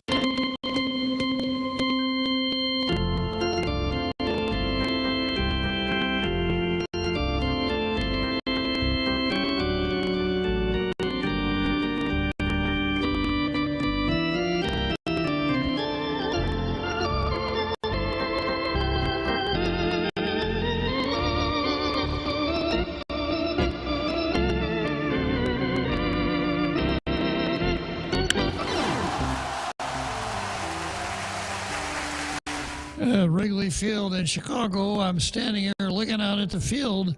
The Cubs are on the field. I don't see a transgender out there at all. They appear to all be men. I wonder what's going on there. Bias and ignorance, I think, right? Okay. Kellis wants to talk about Title IX. Go ahead, Kellis. Hey, Judge. So my question is, and I think I finally figured it out. You know, it's a health issue, women's health issue for abortion is the same as Title IX protects women's sports by letting men play. So it's really hard to understand you, Kellis. Can you get out of the wind? Yeah. So I mean, it's how can it be a public health issue to end the life and a sports issue to allow boys or men to play? I can't understand. I'm not a legal scholar as you, so I. Hey, Kellis. We can't understand you. A lot of wind in the background. Can you get out of the wind?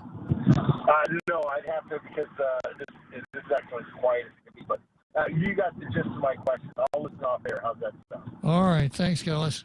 I'll have Jose. I think what he was saying, if I got him correctly, is how is it that abortion, killing a baby, is a public health issue, and allowing a male to play with females is a Title IX issue?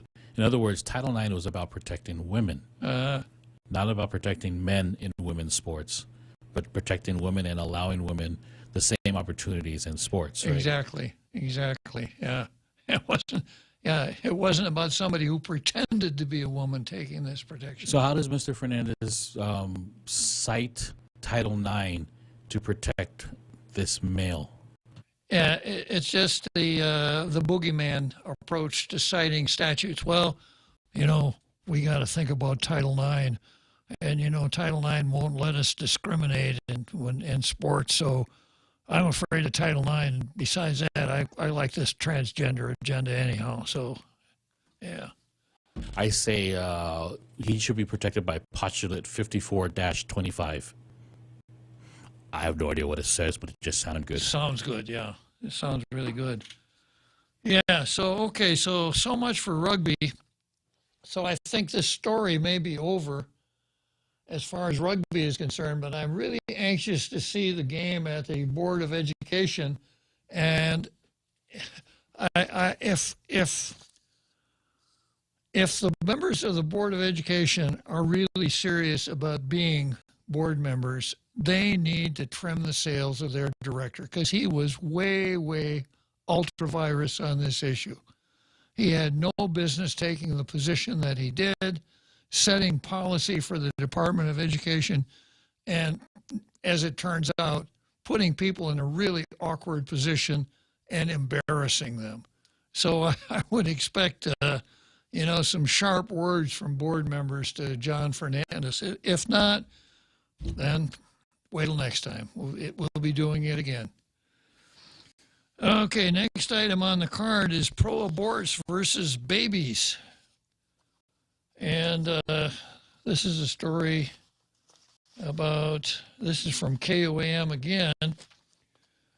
My body, my choice could be heard coming from the island's capital in front of the Guam Congress building during a protest yesterday evening.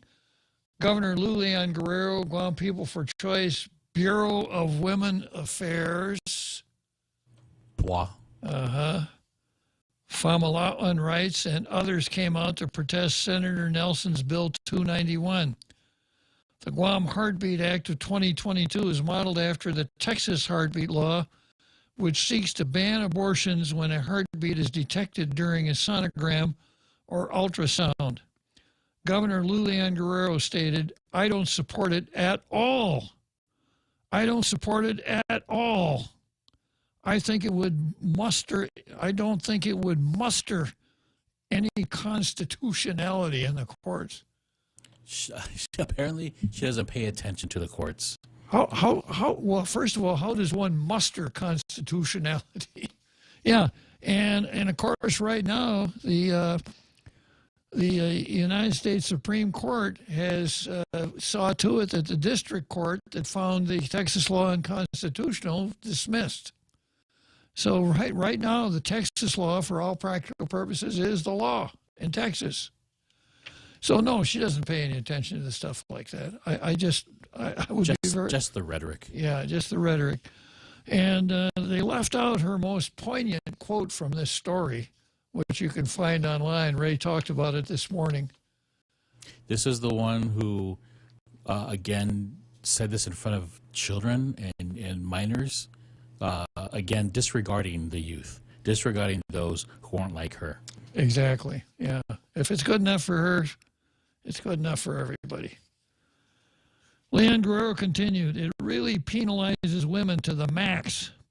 It's very vigilante-oriented. It's like a bounty is out. $10,000 for somebody that rats on somebody. Nice talk for a governor. It's the total invasion of women's privacy.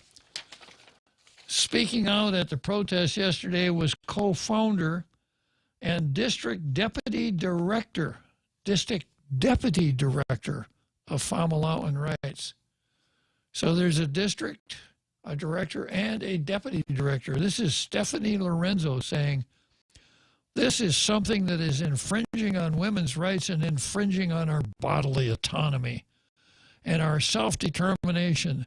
So this is something that we need to stand up and fight for. Well, this is a silly example, but this is the arena for silly examples, Jose.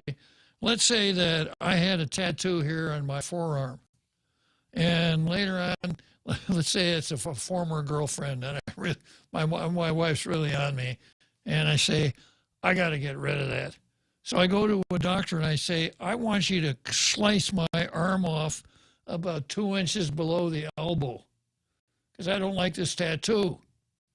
Would the doctor do it? No, probably not. No, he wouldn't do it. It would be unethical. If there's nothing wrong with my arm, it would be unethical for the doctor to do that. Where's my bodily autonomy? Right? So this is kind of like Title IX. It sounds really good. Oh, yeah. How about bodily autonomy? You know, your example is not like just pulled out of thin air. There are a lot of specific laws that even, what do they call the plastic surgeons? Mm-hmm. They're not allowed to do. There's lots of these procedures that are illegal that people have to go elsewhere in the United States to do because even though it's your body, it's unethical. Yeah, I think in Wisconsin there's a statute that says you cannot do plastic surgery on any man to try to make him look like Bob Klitzkie. It just wouldn't be fair. There's not enough follicles to create a mustache like yours, Bob. Yeah, okay. Yeah, so this bodily autonomy, it sounds really great. This is something that is infringing on women's rights and infringing on our bodily autonomy and our self-determination. Now, we usually use that term, self-determination, in a political sense. So she's saying if this bill passes, it has a self-determination effect. I call that the kitchen sink fallacy. I think so. Just throw everything in there that you can. Governor Leon Guerrero also expressed that when this bill is brought to her desk, she'll be vetoing it. So she hasn't read it because she called it unconstitutional, and she's going to veto it anyways. So she's stuck on rhetoric. Exactly.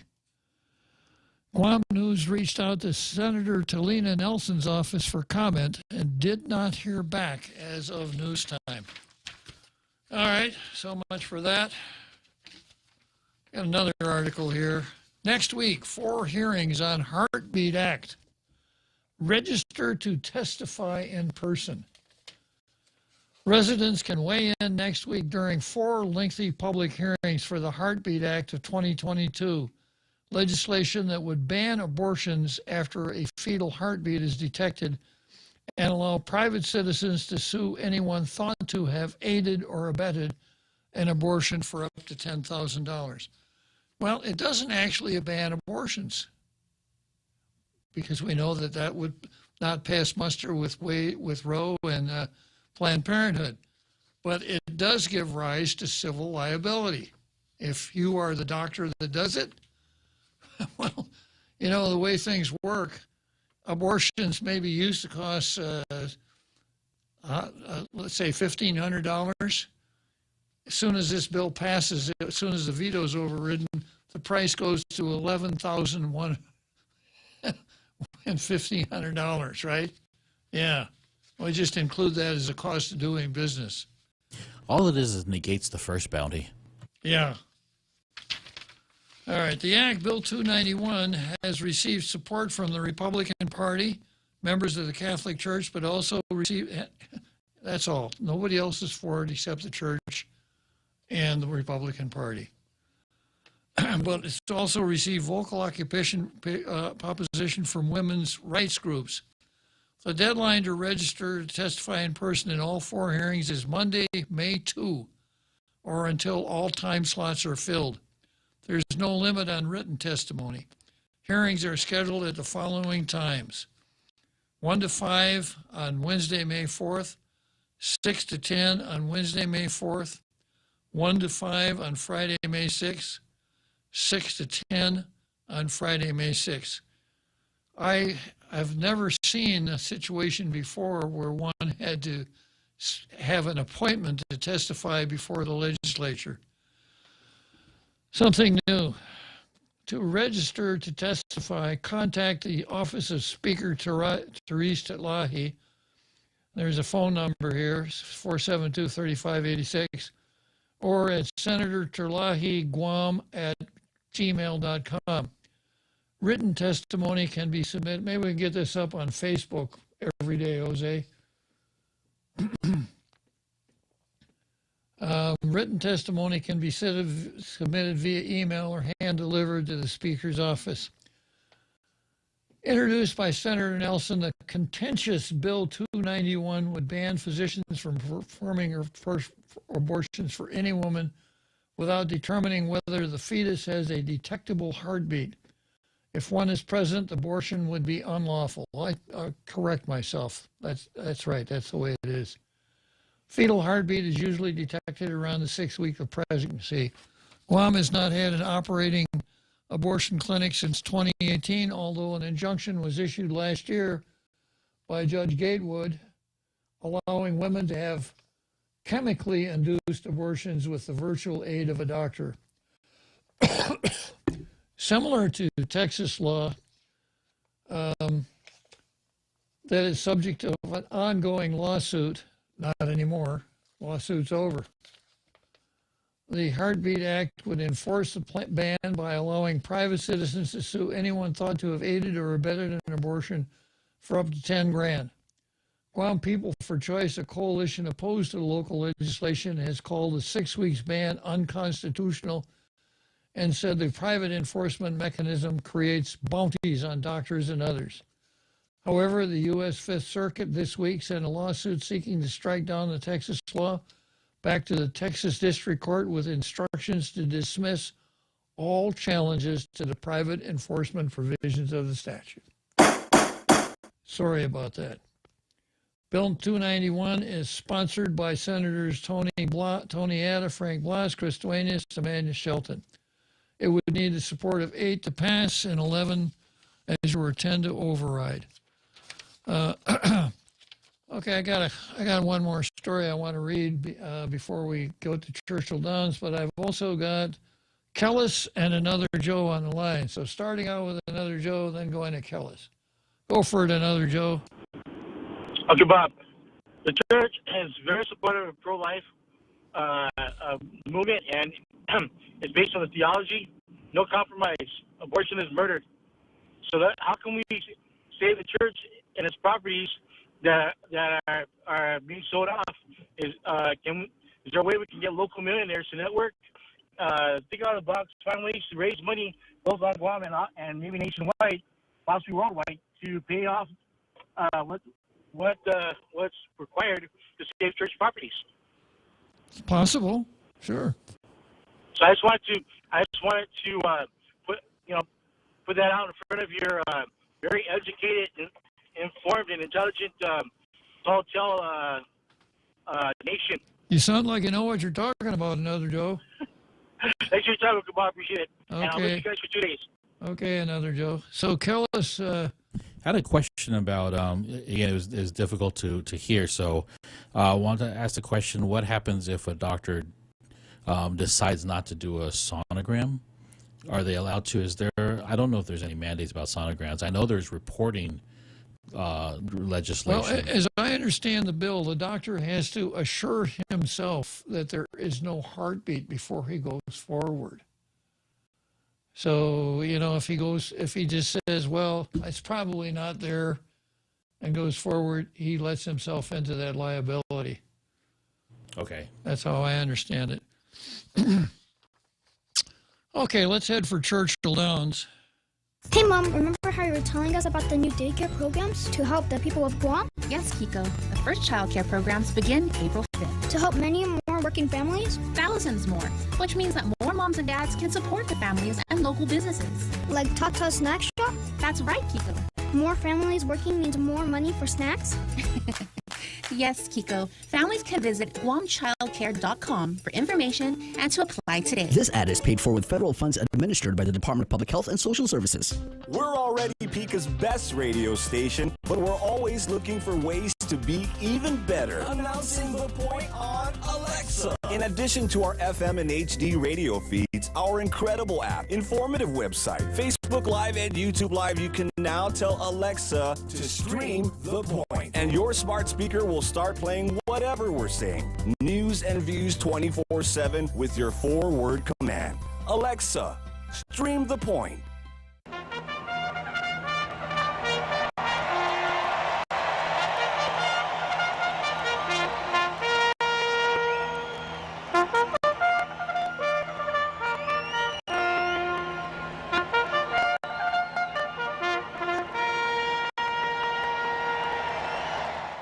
Okay, so there we are, Churchill Downs in Louisville. A couple more furlongs, and I'll be crossing the finish line for another week, disappearing for the face of the earth until 4 p.m. on Monday, with one exception. Tomorrow is one of my favorite fun times. I'll be going to Touray for breakfast with that group of grouchy old men that I hang around with. Every one of them can spell curmudgeon backwards, and they still let you in. Yeah, well, I kind of fit in because I'm a card-carrying curmudgeon. Okay, let's listen, or let's take a listen to a letter to the editor that ran in the Post. This lady said, "My mom was raised in a southern small-town Christian family, so when I found out that I was pregnant at only 20, her initial reaction was fear. She had only just met the man she was now having a baby with, and she was only a sophomore in college. She wrestled with the thoughts that most young women do who find themselves in her position. Quote, my life is over. How am I supposed to tell my family? How can I put my family through that embarrassment? What kind of future am I going to have now?" Well, fast forward a little bit. She says, "I share this testimony with my parents' permission. My mother said, I remember waking up the day I planned to go to the clinic, the abortion clinic, and asking myself, why am I doing this? She said that every reason she could come up with was selfish, and it was not good enough to let this child live. I am grateful to be the product of strong, capable, and most of all, selfless parents who together chose life. I value life differently knowing this testimony about my conception. I value life because I was given the chance to live. The things that I've experienced, the life that I have lived, the accomplishments that I have made would not have been possible if God didn't intervene in my mother's life on that day. I value life because every child is worthy and has the opportunity to have an impact in their communities. Working at Harvest House, I daily see children who have been forgotten, abused, neglected, or unwanted by their biological families." Now, Governor Leon Guerrero would have a solution for that, wouldn't she? "Does that make them have no value? Absolutely not. From the moment these children and youth walk in our doors, we work hard at Harvest House to affirm to these children that they are worthy of love and respect regardless of what they've experienced. Every moment it is spent with them, every piece of clothing given, every toy that is picked, and every meal prepared gives dignity to these little lives and shows them that they are loved. And she winds up by saying, so why do I care about the unborn baby? Because I was that unborn baby whose life could have ended through abortion. And now I stand here before you today with passion and purpose in my heart to fight for the unborn. Yeah, so it comes across pretty clear, doesn't it? Yeah. All right, so we got about 4 more minutes to go. I got another really good item on the card here. It's the Post, the Guam Daily Post versus the Insular cases.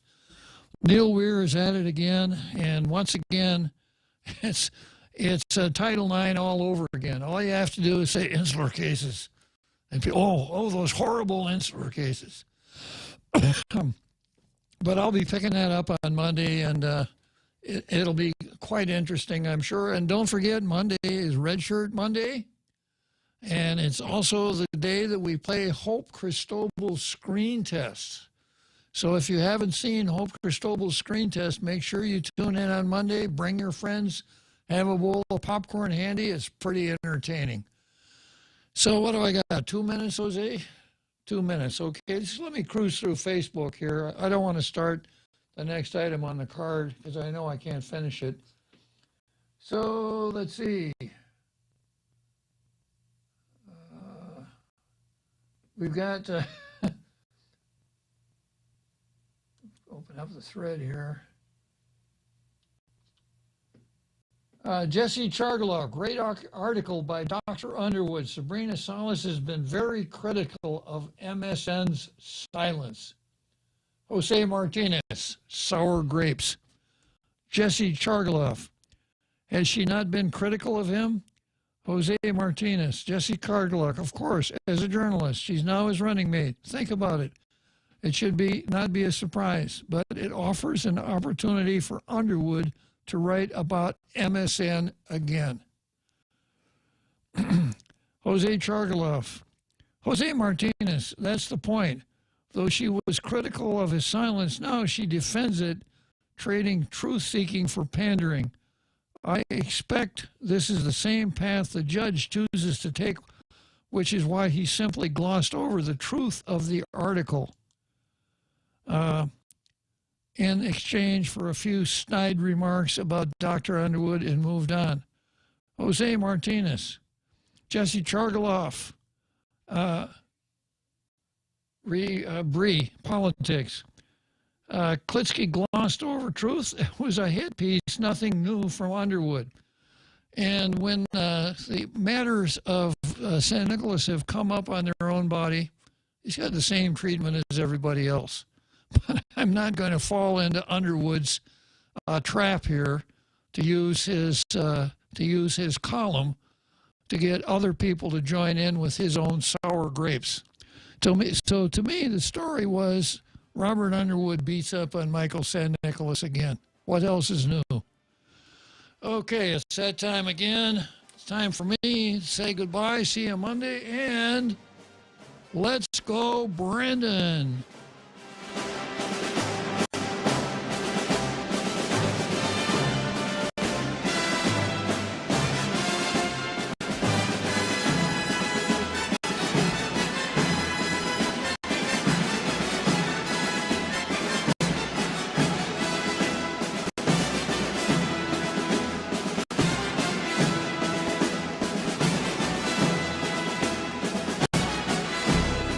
Point is KUSG, Hagåtña, Guam, 93.3 FM and 104.3 HD3.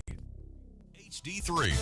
Fueling fears of a recession. I'm Jack Callahan, Fox News. The U.S. economy shrank last month for the first time in 2 years. GDP declined at a 1.4% pace in the first quarter, surprising economists who were predicting 1% growth. A second quarter of negative growth would constitute a recession. President Biden tried to tamp down fears. We also had last quarter consumer spending and business investment and residential investment increased at significant rates, both for leisure as well as hard products. The White House blamed the slowdown on a reduction in inventory growth, not inventory levels, and said because the economy is reopening, there have been more imports than exports. But Republicans are fearing conditions are ripe for a recession. Fox's Jackie Heinrich. Amazon has reported its first quarterly loss since 2015, saying as the pandemic wanes, online shopping has slowed. It also took a write-off for an investment in an electric vehicle firm. Amazon lost more than $3.8 billion in the first quarter. In the same period last year, the company made $8 billion. Russian forces bombed several sites in Kiev Thursday, despite a visit by UN Secretary General Antonio Guterres. As we keep pushing for a full-scale ceasefire, we will also keep striving for immediate practical steps to save lives and reduce human suffering. Guterres says Ukraine has become the epicenter of unbearable heartache and pain. Minutes later, a Russian missile struck a large apartment building in Kiev. The House has passed a bill that would allow the U.S. to get weapons to Ukraine quickly on a promise they'll be paid for later. It's a revision to the Lend-Lease law enacted before the U.S. entered World War II to provide Great Britain with military equipment. An American Marine veteran has died fighting alongside Ukrainian soldiers. 22-year-old Willie Cancel had gone to Ukraine last month with a private military contracting company. He leaves behind a wife and a 7-month-old son. America is listening to Fox News.